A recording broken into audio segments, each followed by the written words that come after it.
जंगल का राज।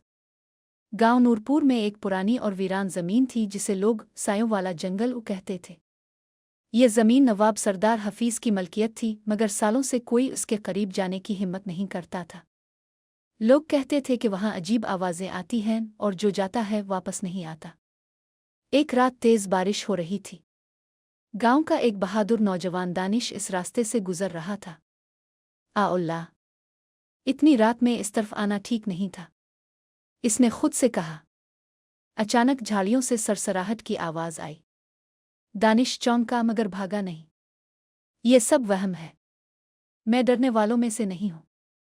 घर पहुंचते ही उसकी मां बोली, बेटा, बार बार मना करती हूं इस जंगल के पास मत जाया करो, लोग कहते हैं वहां आसिब है। दानिश ने जवाब दिया, अम्मा, अगर सब डर जाएं तो सच कभी सामने नहीं आएगा। राज की तलाश। अगले दिन दानिश सीधा नवाब साहिब के पास गया। हुजूर, मैं इस जंगल में कुछ खास चीजें देख रहा हूं, अगर इजाजत हो तो मैं वहां सफाई करके जड़ी बूटियां आगाना चाहता हूं। नवाब ने हैरत से पूछा, वो जगह तो मनहूस समझी जाती है, तुम्हें डर नहीं लगता? दानिश मुस्कुराया, डर से कुछ नहीं मिलता हुजूर, मेहनत से सब कुछ मिलता है। नवाब ने इजाजत दे दी, मगर उसके नायब करीम बख्श की नीयत ठीक न थी। वो जानता था कि इस जमीन ने एक खुफिया खजाना छुपा है। जंगल का राज। दानिश रोज जंगल साफ करता। एक दिन इसे अजीब खुशबू आई। ये खुशबू आम नहीं है। वो आगे बढ़ा तो देखा कि 5 दरख्तों के दरमियान एक सफ़ेद संदल का दरख्त खड़ा है, ऐसा खुशबूदार के सांस लेना भी इबादत लगे। इसी रात करीम बख्श ने अपने आदमियों को भेजा ताकि दानिश को डरा सके। कभी इस पर फल फेंके गए, कभी आवाजें निकाली गईं, मगर दानिश डरा नहीं। सच का सामना। एक दिन नवाब ने दानिश को बुला लिया। तुम यहाँ क्या छुपा रहे हो? सच सच बताओ।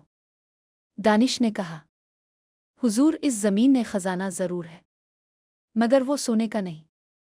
ये कीमती संदल के दरख्त हैं, एक एक दरख्त लाखों का है। नवाब हैरान रह गया।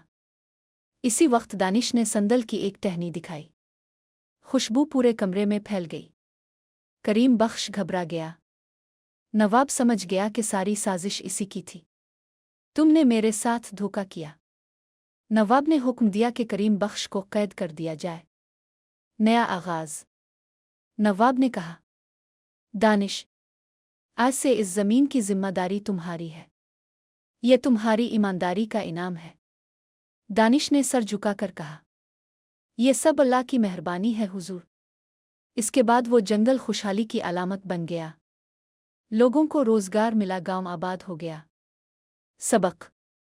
लालच अंधा कर देती है और सच्चाई आखिरकार खुद को मनवा लेती है।